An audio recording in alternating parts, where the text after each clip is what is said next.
Hi, everyone. Welcome to Inspire Talks with Janelle and Lorena. We have a special guest today, and it's the one and only Christo. What's going on, y'all? Yes. Yourself, Christo. Okay, so I am a lifelong martial artist and actor. I'd say the two of those things have been running pretty parallel along my life's path. I was born in Sofia, Bulgaria in 1993, and in 1997, when I was 4, my parents moved my brother and I out from Bulgaria, and almost immediately I started taking martial arts. My dad before me was both a soldier and a Shotokan karate practitioner, like a first degree black belt. So it was in the family. And I started when I was really young and I took to it right away. I mean, before I started class officially, I was always like punching and kicking my dad and like wrestling with my uncle and stuff, so it was up my alley. And I never stopped. It's something that I always enjoyed, but it challenged me at the same time. It kept me healthy, it kept me fit. So I just went with it. And then professionally, I saw the performer angle more. I really took to acting. I was 5 or 6, I think, when I got my first agent. And I went to my first audition and I booked it. Went to the second one and I booked that one. Went to the third and like for probably a 5 or 6 year span, it was just, audition after audition, and my confidence was high. It's something I just thought I would do this forever. The process is fun, the job itself is fun, it doesn't feel like work. And then I got into high school. I'd been going to like performing arts middle school before that, Bulgarian Middle School, which had a great film program. So I went there, and I actually tried my hand at making films there. I made like a student stop motion film. I made a couple sort of like anti-war pieces at the time that I ended up submitting to some film festivals, and I got some awards.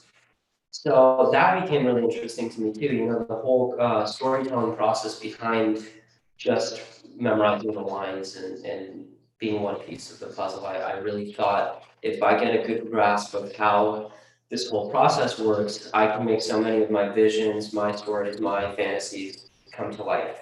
So that was the idea. And then I got into high school, which was probably the most prolific experience for me in terms of performing because I think still is, but it was at the time considered like the best performing arts high school in the country. It's Watson, by the way, the LA County High School for the Arts. My brother had went there 11 years prior as a visual artist, and I remember how serious the program was for him. And so my parents pretty much were dead set on having me go there as well. And boy, am I glad that they did that. I mean, it was like Hogwarts for me. Wow. Going into that school was thoroughly the most life-changing experience next to martial arts that I ever had because half of the day was the academic classes, English, math, whatever. And then the rest of the day was all real college level acting classes taught by working professionals. I didn't dig or use all of the things that I was taught there, but it gave a legitimacy to what I did that I don't think I felt beforehand. Being an actor to me as a kid and as an early teen was just simple. You just go to an audition and you play pretend for a little while. You either get hired or you don't, and then you get a paycheck. I didn't really see so much the effort behind it and the structure behind being a professional career actor. And I'm not always so sure that that's good for kids because natural talent, I think, takes kids a long way as long as they're hardworking and they stay in it. I think that can be enough. But to get theatrical training was something that probably wouldn't have happened if I didn't go to that school. I was a film actor, I was doing some print modeling stuff. I wouldn't have had a chance to get to know the theater the way I did through that program. So I mean, I'm endlessly thankful to Watson. They really had to prime me my senior year. I mean, it was tough to leave the school. You don't want to be that guy who like peaked in high school or had like, the best time in high school, but I think I might be in that territory. So Yeah, I had really good teachers, really good friends. I still have a ton of friends that I maintain like close contact with from high school. It's just being in the city, being in Los Angeles, being a working, aspiring actor. Awesome. Yeah, no, knowing you, working, we work together, and how you inspire, because I've seen you in all the different, roles in your life, as an actor, and I've seen you, well, mostly as a coach, and how you inspired the youth has brought me, I was like, we need to interview him in this Inspire Talks, because we're all about inspiring adults or kids. And he has a lot of he coaches a lot of kids, and especially a younger kid that I see. I coach the little girl, his sister, and the influence that you have in that little boy is amazing. And how you can not only, you could change somebody's life just by being there. And he's not only been his coach, but his best friend, and he's been there. And that's very important. But back to you. Our first question will be, what does it take to be a national like martial art fighter, in your point of view, or with your background? Yeah, that's a really good but very loaded question. The first answer, to compartmentalize a little bit, the first answer is it depends on the martial art. Okay.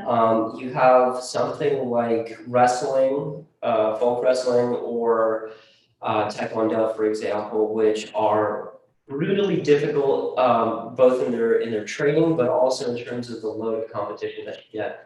I think, and I might be lying on the statistics, so if you're watching, go ahead and do your own research. But Taekwondo, I think after baseball, like Little League, is the second most common sport for middle schoolers, right? So this is a sport that comes from Korea, so that's on the other side of the world, and it's made such a big impression on this country and on this culture that now it's like the second biggest sport. Wrestling is very difficult too. It's probably competitively speaking, it's probably the toughest one in the country, because with boxing they got rid of all the boxing programs at schools back in the 70s. Like you can't go to a college. I tried the year after I graduated high school. I was going to Valley College, like trying to find other alternatives so I didn't have to be an actor anymore. And I was looking at like, okay, if I wanted to transfer, could I use like my boxing as sort of to get a scholarship or something? Right. The only school I think that had some sort of a boxing program was Brown, and it was a boxing club. It wasn't like a funded, Like gymnastics or soccer or football. So, and the reason for that is because boxing is a striking sport, it's a traumatic sport, and there you have a lot of concussive trauma, which the school doesn't want to take the liability behind it, understandably so. So it depends how you measure it. What it takes. Like what it takes for you. And what does it mean for you? For me, it means, first of all, loving what you do. That's across the board before you're going to do anything. It's like they say, right? If you're going to do it, it's worth doing right. We're jumping with both feet, right? You don't want to do something half-assed because you're never really doing it. I mean, I see people all the time who come in and on the first day they're super pumped about boxing, and maybe they'll even try an amateur match and all these like big dreams and stuff. And then a month or two afterwards, when the training gets tough and maybe some sparring starts to happen, they veer away slowly because they don't have a passion for it. It's not something that they have to do. And you see that with people all the time. Like if they really love to do something, they will move mountains to do it. It doesn't matter what obstacles you put in front of them. If he loves to box, boy, he is showing up at the gym every day, early and leaving late. I mean, right. That's what it is. And like I said, I never thought of making a career out of this super seriously. I just like to do it. To me, going to the gym was something I loved to do and had to do every day when I got done working. I could be working 70 hours a week.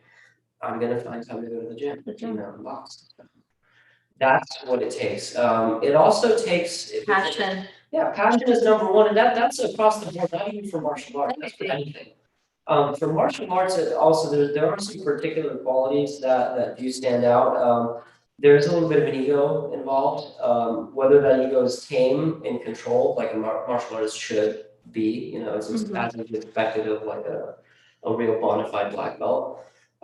They always have a strong spirit behind them, a strong ego. I mean, it is pride and it is ego. So that's what you have to learn when you have to think you're better. And even if all of the signs and signals ahead of you say that you're not, you have to just, almost blindly go into the fray that way. Because if you don't and you're reluctant or you're having second thoughts and doubts, you really you shouldn't even be there. With anything, I guess. Yeah. You mentally have to be there. Mentally, that's always the first component. But whereas with baseball or basketball, you might get embarrassed or you might get dropped from the team or have to take a pay cut. In boxing, it could be your life. I mean, a couple guys die every year. That's not necessarily because they weren't taking it seriously. Even if you do take it seriously, there's those risks.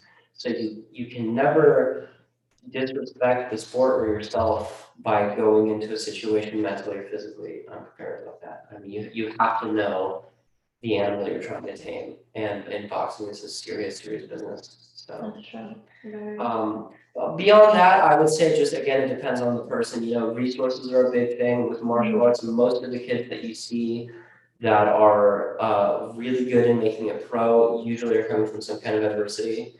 99% of the time they're from either impoverished or lower middle class backgrounds and stuff. I mean, it just goes more to show for the human condition when you're prone to having to deal with adversity and dealing with problems on like a daily basis. You've got more fortitude. You've got a stronger base, and our sport takes mostly that to get through it. So.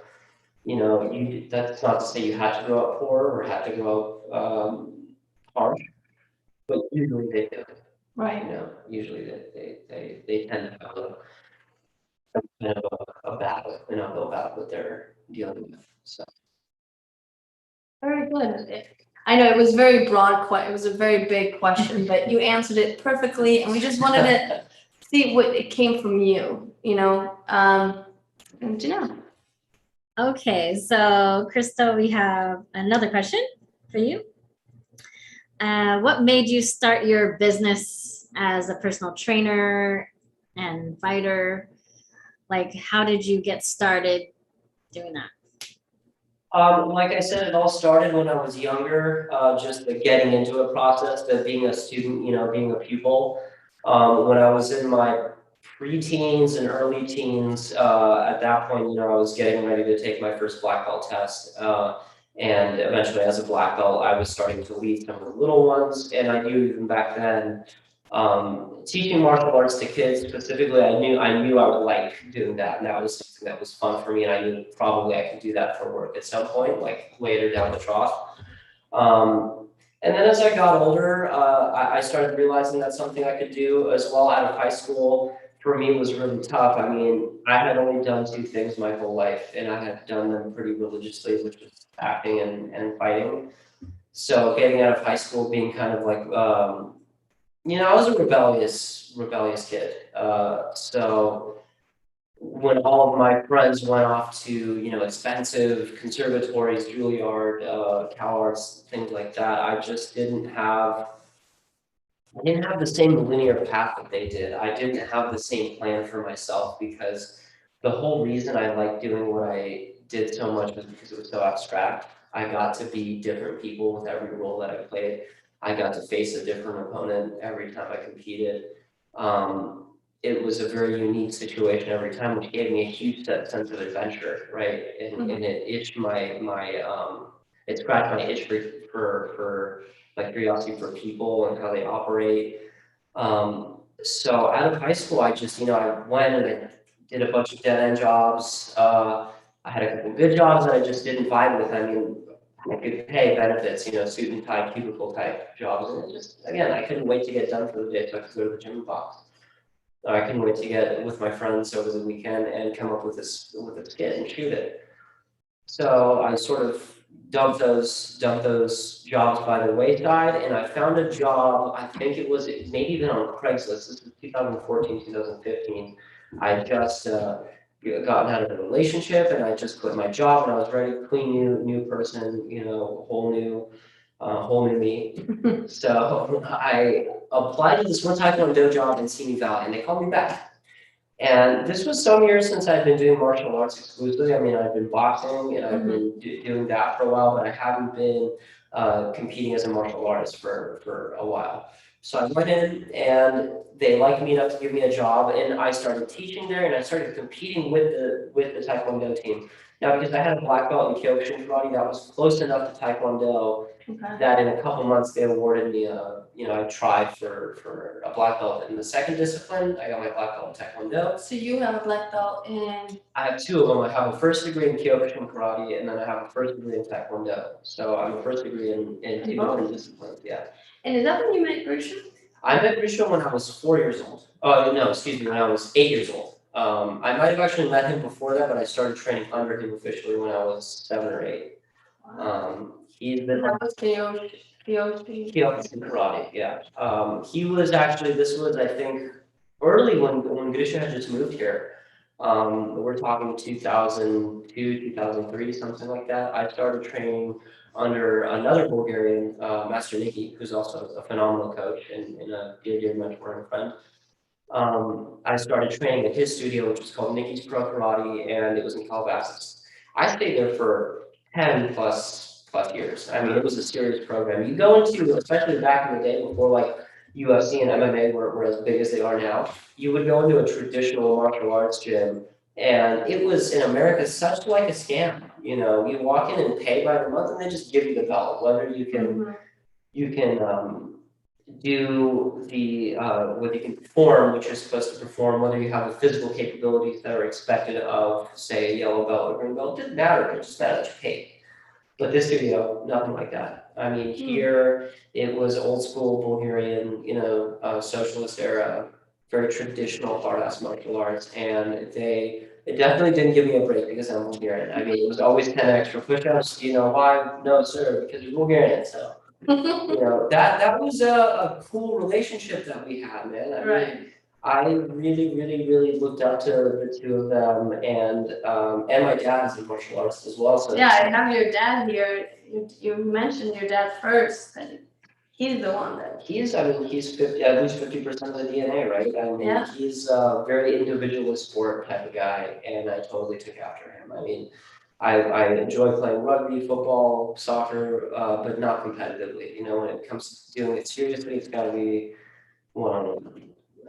And I definitely take after my dad on that one. He's a really special kind of guy. My dad's a big inspiration. He's had a really adventurous life, and that's one of the things that's most important to me is that I can say that my life was fun, that I took chances and I did different things. I had some flavor in my life, and my daddy definitely had some wicked flavor in his life. So And all those inspiring people that he has. But talking about what Grisha is going to be in our podcast next week, so stay tuned, guys. Yeah, that's just a little sample. He's a really, really big one for me. I mean, I have my father, but like, there's a book. I don't know why I'm forgetting the writer, but it's The Island. Very famous writer. And I read it. And it's basically talking about one of the themes of the book is about how, it takes a village to raise a kid. Basically, it's more than just your parents. And although I didn't grow up rich financially, I was so wealthy in like the people that I got to be surrounded by, the mentors, the friends, the family, the communities that I got to be a part of. It's like, no way, man. I had the best childhood ever, and Grisha is a huge part of that. I mean, everything that I'm doing professionally at the moment is him. He's definitely like a second father. He's like family to me for sure. I mean, besides the fact that the guy is unfailingly calm, and he's just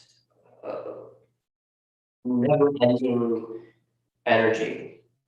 He's also totally empathetic and unfailingly kind, just as he is strong. So he's got the duality about him, which I love in people. You expect someone who's a career fighter, a professional ass kicker, to be like cold or callous or kind of a bully Or fake. or fake Mhm. or, and a lot of the time stupid. But But with not- him, you just can't understand what like a compassionate, intelligent human being you're dealing with. And that's what being a martial artist is all about. I mean, all the ancient text, that's what it preaches. When you meet a good coach, that's their philosophy. It's how to enrich your life, how to make your community better, yourself better, how to live better. And we don't do that perfectly, but you should try. Right. We cut you off of the Simi Valley. So you were in Simi Valley. Yeah, I was in Simi Valley. I got a job there, and that was difficult because the pay there was almost criminally low. I mean, for the hours that I was working there. We all done that. Yeah. From the beginning. You have to, I think that's something that's quintessential to being an apprentice, to an apprenticeship, is that something about earning your way and earning your keep both to yourself and to the craft means that you have to do it for free. Like willingly and happily, you have to do it for free. And I did. It's not like I was a slave there. I was kept there in a basement. I mean, I went willingly of 30 miles to Simi Valley to train these kids, and that was the saving grace, was the competition, was the fact that I got to compete with the team, and number two, that I got to be somebody to these kids.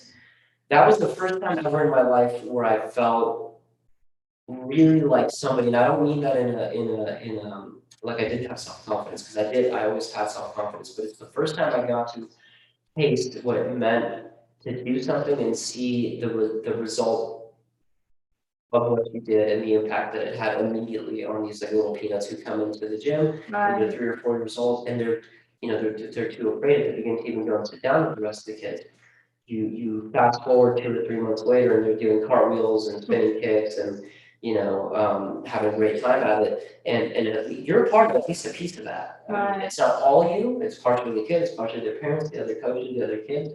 But you're part of the atmosphere that's growing their kids. One of my favorite terms in the world is kindergarten. It's a German word, and it literally translates to a kid garden, like a garden of children. And that's what we had at the studio. They bring their kids after school every day. That's where the kids are. They're working out, they're socializing, they're having a great time, and I think it makes them better people for doing it once they grow up. So as I'm working there, eventually 2015, 2016 rolls around, and Bishop had offered me a job as a coach. And I went, and the first class I did, I failed like super miserably.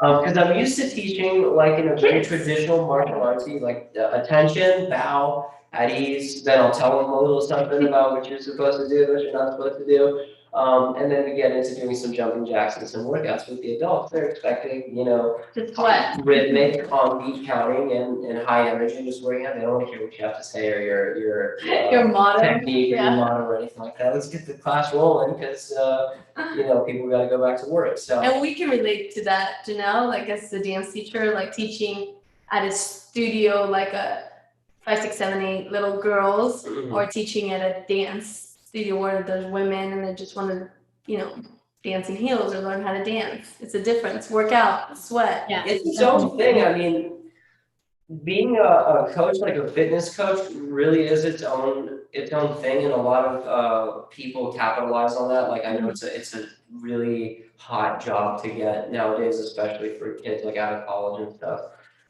But most people really they put a glass ceiling over themselves, because as a coach, if you're just in it for the aesthetic thing, or just into it for like, lifting some weights at the gym at the 24-hour fitness, like you're only going to be able to do so much.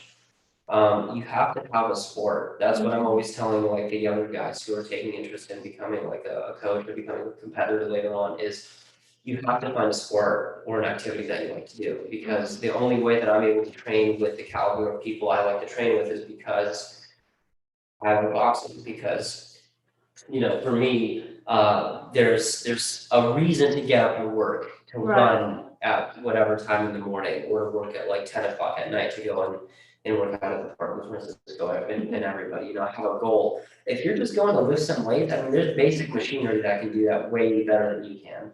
Correct. So what's the point? Yeah, maybe you got a six pack and stuff, but can you climb a tree? Can you like swim? Can you run a mile if you really have to? So functional strength, I think, is really important, and also having a sport. Something that you're passionate about. something that you're passionate about. Otherwise, it's not, you have to be contagious to these people.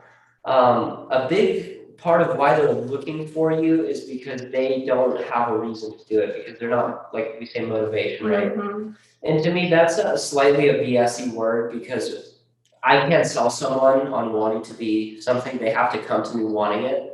But I can help them on a day-to-day basis to get like the set done, or to get their, to finish the workout if they don't feel like it, or just to push them that extra mile to meet whatever goal they have, whether it's to fight competitively or just to burn some fat. I have to be able to get in there and remind them about why they're doing it. And like the only way to do that is to remind myself why I'm doing it, right? So yeah, you have to love what you do, right? It always comes back to that. What makes people happy is loving their job, loving their family. And it shows when you teach, when he teaches, he loves to be a personal trainer. He loves to train and guide and coach people. And yeah, and that's what we wanted to ask you, like, what does it take? Because some people, our viewers and our listeners, they want to do what you do. So that was a great question answer. With dance, I mean, I'm sure you probably saw it with me and Elizabeth. Like, I wanted to learn how to dance salsa for such a long time. And going to a Zumba class somewhere is really fun, and I've had a great time. But to get in there and actually learn how to do it correctly, and for you to teach me the steps, where I could like pretty comfortably take my girlfriend, I think, and do okay at a salsa club, that's like a really special thing for me, and I'm excited to do it every single time, because there's a practice I could put it towards. Right. We can turn on some music, and the two of us can dance and have a moment with each other that way. And I think that's super, super groovy. There might take test students there. We love it. I mean, that's, Ganesha's been telling me for, almost 20 years now, a good boxer is a good dancer. Dancer. For real, it's true. It makes such a huge difference. And by the way, it makes a huge difference in terms of my coaching. Like, before I started taking your class, I was never counting on any kind of a beat. I don't know that it necessarily hurt the quality of my classes, but it definitely helped now that I started doing it, Nice. So yeah, once I have more rhythm and I know how to grease my body that way, I feel like it totally translates into dance. I mean, Yes. 100%. Dance helps with everything. For sure. I love it. Okay. Well, the next question, you kind of answered it. It was like, do you train in all martial arts? I wish that I was immortal and also a vampire and didn't have to sleep, so I could train all. There's so many of them. Yeah, I think there is a lot. I didn't know that, Janelle. Did you know that there's a lot? I haven't even trained, and you would be hard pressed to find someone who's trained in every version of karate, for example. There's Kyokushin karate, which is my style. There's Shotokan, which is my dad's style. Just for a quick example, my style of karate, Kyokushin karate, it involves tradition, although there's forms and stuff to it as well. It's much more sparring based than say Shotokan is. Our version is, in my opinion at least, it's the much more brutal, physical version, the more applicable version for say self-defense or for competition. Shotokan, I think, is a lot more Tai Chi-esque, where it's great for mental practice, for relaxation, for calming yourself, people with anxiety, anger issues, things like that, getting that under control, which is just as much of a workout, by the way, just as much of a martial art, just in a different capacity. So no, I really tend to. And that's just karate. That's just karate. Because martial arts, it's like.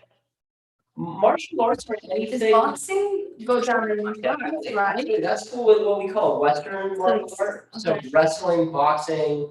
I think, well, at this point, maybe you could include Krav Maga, kickboxing. Okay. These are the. Jiu-jitsu will be. Jiu-jitsu, Brazilian Jiu-jitsu is from Brazil, but it's an adapted version by the Gracies from original Jiu-jitsu, which hails from Japan.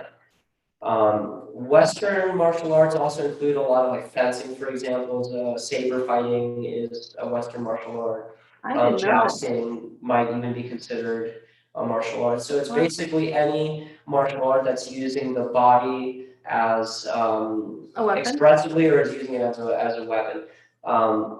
Something I might get in trouble with this one, but I got really irritated a few years back with what's her name, with famous actress. She was in Mamma Mia. Julia something. No. No, super famous actress. Mm. Anyway, doesn't matter. Doesn't She matter. said at the Oscars something that, and I like her by the way as an actress. Mhm. She's terrific. But she said that like MMA wasn't martial arts, and I was like, hold on a second. Like, first of all, it's in the abbreviation. Second of all, martial arts Yeah, it is. it's not all about like punching and kicking other people. I mean, it is that. Also, that's a huge part of it. But it is also expression because if you go to a traditional martial arts championship, like the one that we're going to go to, Right. again in Japan, In Japan. there are presentations where they do forms, and it's really very beautiful actually to watch. You watch the Taekwondo guys doing their demo kicks, their stunt kicks. If that's not an art form, then neither is rhythmic gymnastics. Neither Right. is, who is anybody to be the arbiter of what is expressive or what is an art form. I think as long as you take it seriously and you do it with grace and you do it with artistry, then it gets to be an art. That's how I got to that. Well, because we were talking about how martial arts is like an umbrella of Right. all these different things, and I didn't know that, and it's nice that you brought it to me because I'm like, oh, now I'm thinking, I'm like, maybe I could, I don't want to sound like that actress that said, I'm So people don't know, but see, I was irritated at the statement, but I wasn't so much irritated at her because she doesn't know. People don't know. Like, honestly, when you say martial arts, did you know, or are you backing me up on this? Also, let's face it, I mean, when you watch boxing or MMA, the way it's advertised is like, blood splatters on the camera, monster drinks and stuff like that. It's not doing a lot of, it's not having a lot of adherence or doing a lot of justice to what like the traditional martial artist way is, correct? So I can see why most people are reluctant to accept it that way. And it's a mind-body connection, kind of like Pilates, because Definitely. I'm catching on to your thing just really quick. Sorry to interrupt you, but we both teach Pilates, and Joseph Pilates was a boxer. Really? Yeah, and a lot of and he was a gymnast too, right? Now his Like a gymnast. competitive boxer? Well, he wanted to, but I don't know if did he ever do. I'm not sure if he was competitive, but I probably, because he definitely incorporated some moves in there. Yeah, That's pretty cool. there's more dancing because so he got his, and I'm not gonna tell the story because we're not gonna talk about this a lot just because you're a Pilates instructor. Yeah, But on this rabbit he hole. had his studio in New York, across the way from Madison Square Garden, because he technically wanted to train all the fighters that would go to Madison Square Garden. Okay. But he ended up with a bunch of dancers because his studio was downstairs or upstairs of New York Ballet, or upstairs, yeah. So, life. But see, how it just drops into your lap that way, like when it's unexpected. And I mean, for your previous question about how I got into the fitness thing, like I never planned to. It's literally that's just how it turned out. And you hear that with with people all the time in podcasts, or you listen to actors and stuff, and like pretty rarely did they get a degree in what they're doing and like have this very meticulous plan about how you're going to get there. Usually kind of you're trying to do something, and while you're trying, something else falls into your lap, you run with that because it's what makes sense, and then suddenly you end up somewhere and you're doing it. And that's how it ended up for me. I mean, I guess a boxing coach or a boxer, I could have gotten that when I was younger, but a fitness coach, no way. I just didn't. It was never my ambition to be that guy. If I was younger, even if you would have asked me at 15, I would have probably thought that like just like a fitness coach was like a douchey guy with a backwards baseball hat, like a chain and like a healthy drink, So Well, the cool thing is that you're not one thing, because that's another thing that Janelle and I always talk about, because we were like, Lorena Kitchig or Janelle Cruz, blah, blah, blah, blah, blah, blah. Like, because you actor, Multi-passionate. boxer, model, right? Used to be. Yeah, multi-passionate. Once a model, always a model. Mhm. Boxer, fighter, professional fighter, because like your upcoming, but yeah, like, do you feel like when somebody says, well, what do you do, Christo? Do you say that you're like all of those? For sure. I mean, that's why I wanted to be an actor, right? Like Right. that's what is so exciting about going and getting to choose different projects is usually actors are just very fond of people. They really like getting to be somebody else.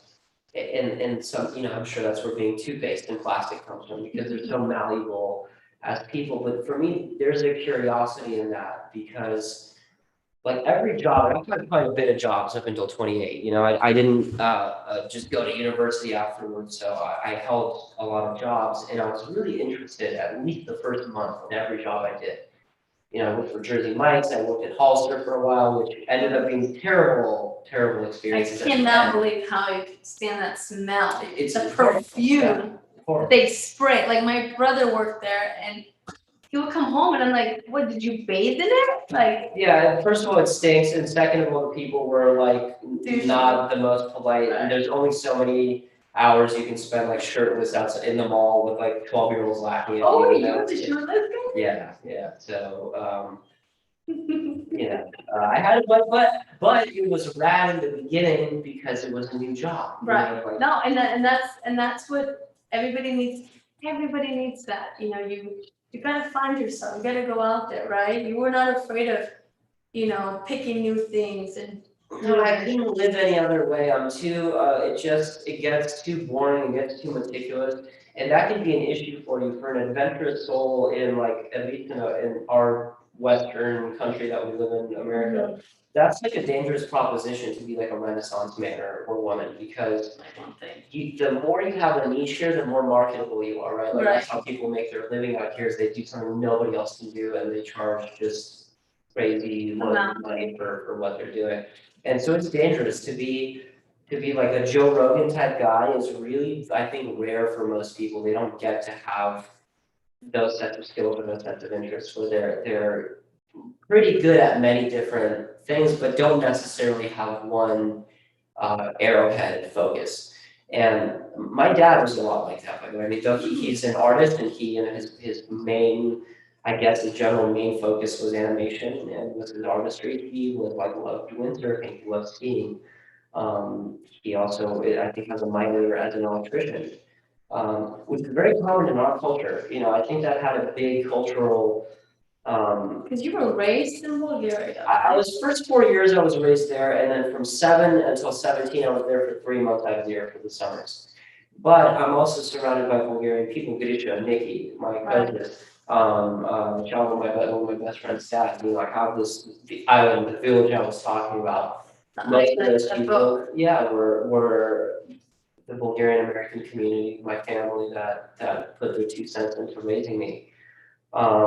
So it's very much within the culture, I think for them, the men growing up at that time in Bulgaria, because your merit wasn't weighed in how much money you make or what car you drive or what position you have, because everyone was equally poor, right? Like the lawyer made as much as the garbage man. Back then, the thing that made you somebody in a community or gave you your worth in a society was like how you treated people. Not that it isn't here, but it's like, were you handy? Could you fix your car if you had to? Were you a generous person? Did you have all these different skills that were useful to the community? So when everyone comes together, things would work out. Right. And I think here, when you need a plumber, most dudes aren't getting down on their, hands and knees. And most dudes are calling somebody. Your car breaks down, you have to have AAA because nobody knows how to pop the trunk, especially now with electric cars and stuff. My point being is that people are not they're focusing their interests on a very, very niche thing, very niche market. And I never really wanted to do that to myself because I think as an artist, it would deprive me of so much of what I am. I mean, how many times can you talk about the same thing or make the same art with the same muse? How many times can you recycle the same emotion and still make something worthwhile? You can't. You have to You get burned out. Get burned out, man. It's just not the things that correlate to being living an adventurous life and I think being a creative person is having creative experiences, is being a creative person in practice, going places, taking chances, doing things. So like, yeah, I guess probably I could have gone to a regular just a high school, played football or wrestled, gotten a scholarship, gone and studied business. And I might have been perfectly happy, I think most people are with the regularness in life, but I didn't, I wanted something a little different. I still do it. I still do. It's hard to do, but I still want it. I mean, family stuff comes first, but I definitely have dreams that I want to see it through, and I feel like I'm getting You're close good, now. yeah. So now it's really lit the fire under my toes and I'm really gunning for it now. Making those changes has been Well, yeah, okay, crazy. so tell us a little bit, because, okay, so now tell us a little bit about that, because that's a big, I know it, but the viewers don't know, and Janelle doesn't know, so. That's How- like You're training he's training a big boxer, right, fighter? So you. big physically and in Mentally. character and And name. and in name and in his persona. Yeah, he's somebody that You looked up to. I've looked up to him for a long time. He was one of my favorite fighters since I discovered boxing. Muhammad Ali was the first boxer I was introduced to, who sort of was like my life force for a long time. And James was someone I was introduced to shortly thereafter, watching on YouTube videos.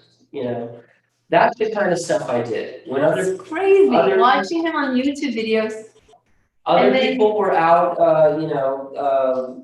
partying. partying and smoking weed, I was like, if I was doing that, I was watching boxing. I was talking boxing because that's what's on my mind. Right, I would watch fights from the early 20th century and I'd be locked in on it, watching it, sometimes even in my car driving Uber before, in between trips back in the day. I mean, anytime I have a chance to study the craft of boxing or to watch my favorite fighters do it, I watched him do it. And James was a huge stylistic impression on me also. He's very famous for a Detroit style fighting, which Floyd Mayweather coins now as what's called the Philly shell, or sometimes it goes as the Detroit Rock. For anyone who doesn't really know boxing, normally you keep your hands here, both of your hands are up, with the shoulder roll, as it's traditionally called. You're putting one arm down and using your shoulder to block your face, and it's so really is that the Detroit Rock? they all go under the same name, but if you ask James, he would slap you and tell you it's the he almost slapped me. He told me it's called the shoulder roll. So yeah, big respect to the shoulder roll. It's in Detroit boxing because they're a huge boxing dynasty actually. In Detroit. In Detroit, Prong Boxing Gym is in Michigan, and there's a huge series of fighters that come out of that state. A lot of them household names. So I tell people it's super interesting because 10 years ago, almost to the T, at the mall out here at the Japan Mall, I ran into him and I don't get starstruck most times. I've met a couple celebrities, but I saw him and I knew who he was, and I had to gather myself for a second before walking up to him in like a squeaky voice. I was like, yeah, have your autograph, take a picture with you and stuff, sir, Mr. Tony. And he was super courteous.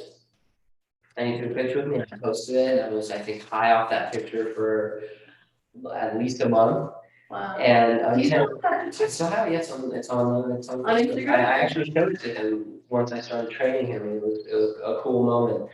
But now It's a different relationship. Different You're training relationship. him, because it's been like a long time now. that's the most unreal part about the whole thing. I mean, getting to train him, number one, is like at 28, to get to train James Toney is like the biggest deal for me. I mean, it's definitely the highlight of my young career so far. And I take it so seriously. It's such a privilege to get to hang out with him every day. And that's an even bigger honor to me, is that he's like someone I consider a friend and a mentor. His number's in my phone. We call each other every once in a while. He'll call me and see how I'm doing and check up on me if we haven't seen each other in a few days. I call him and we talk and we have a relationship. And to me, that's so special because it happened very authentically. If you meet your hero, naturally you're gonna want to be his friend, right? Right. But there's sometimes that's forced and it doesn't end up working out. Organically, yeah. But with him, I just said, I'm gonna do the best job that I know how to do with this camp and with training him, because I know that this this is a once in a lifetime opportunity, not 1 in a million, 1 in a billion. At 28 years old, to get to train James Toney for a comeback fight, it just doesn't happen. So I said, a friendship and all that kind of stuff aside, business is business, and this is boxing, and business is serious in boxing. So I'm getting my hands dirty a little bit, and we're gonna get the job done. And it just so happened that the community of guys that we train with every morning are like some of my best friends now. I can't believe having gotten up for 6 years from 6th grade to 12th grade every day at 5 o'clock in the morning and dreading it. I can't believe that I'm excited to get up at like 4 every morning now. That was my next question. What time do you train now? Yeah, it started with Pat, who sort of like in some ways like the leader of the gang in terms of our James Tony team. Like him and James are leading the pack. Him, I was training in the beginning. I was getting up from Los Feliz at 4 o'clock in the morning every day, to meet him at 5 at the gym. Happy to do it, man. I just couldn't be more excited to do it. There's certain When you jobs. love it, when you're passionate about it, the time is nothing. Yeah, they asked me to at Jersey Mike's one time. They asked me to come in at 10, and I was just like, no, I'm sick. Like I can't do it. But for I miss Jersey Mike's. It's Yeah. pretty good food. I've been at acting gigs, and acting, I hold in the same esteem as martial arts. But I've had a few like broke, disorganized student projects that they asked me to come in an hour sooner. I'm just like, I don't know, like I might not. But with this, Stuff to do. yeah, with this, it's like part of the romance with doing this, which people should never forget, is that this is a fighting sport, right? Like, not that that's really happening ever, but we're men who are strong and who are accountable to each other at that gym. And there is a very romantic side of that for me, not in a bromance sort of that too, but also in like just you hear things about masculinity nowadays, and I'm totally uninvested in that topic. Like I don't have anything to say about that movement one way or another because I don't know about it. But one thing I know about at least my own masculinity and about these girlfriends also, and the chicks and the guys who are training with me at my gym, that's something you have to be intact with. The human psyche consists of yin and yang, masculine, feminine, good and bad, and you need to be in touch with both of those things. Yeah. It's what makes a good actor, that they're empathetic to the villain, not just to the hero, right? And it's the same thing with a good martial artist, good coach, and I think a good person in general, is you have to know what you're capable of on both ends of the spectrum. So that's a big That's a Yin and yang. Yeah, yin and yang of life. Exactly. Sure. You want to go next, Janelle? The next question. Okay. I think I'll ask the last question because I think we did already talk about the black belts and how you got that. What advice would you give to your younger self? Oh man. That's a little bit of a stump, that question actually. The reason why I say that is because it's been a pretty consistent and lifelong policy of mine that I don't really live with a lot of regrets.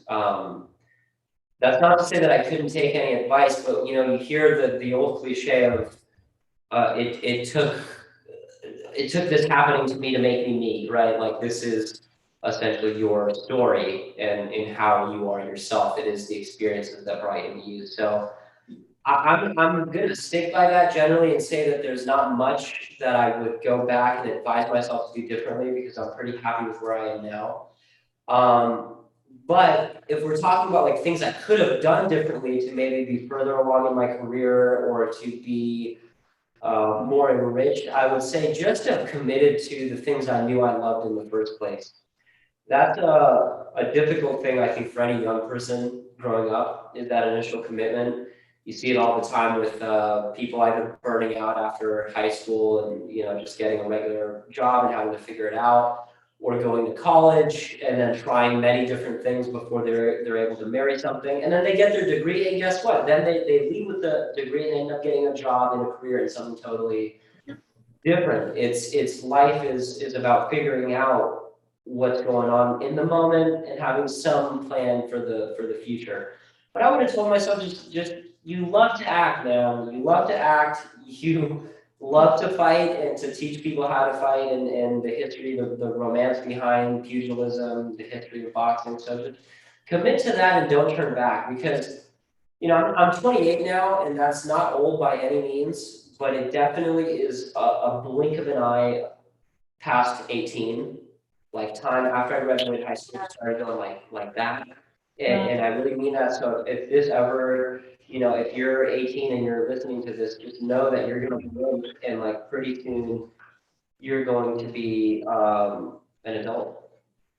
Yeah, I mean, you're wise beyond your years, already, like from just the way you speak and just the leadership that you have right now in your life. That's amazing because to find what you're really passionate about at this age sometimes doesn't happen for people.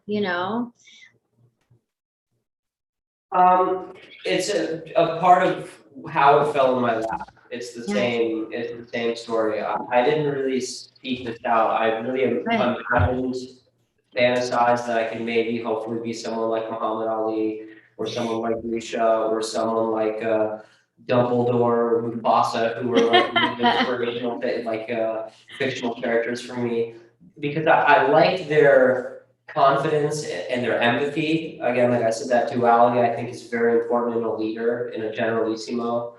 And I wish I could be that. I wish that I would someday have those qualities and have just anything to offer that way so someone would give me their confidence, right? Trust me. Because that's what your students are doing with you, especially the young ones. These little ones are coming in there and they're just they trust you without fail, and you have to be there for them, and you have to be legitimate, and you have to be on top of yourself because what you're teaching them, you don't really understand how much of an impact it's having on them.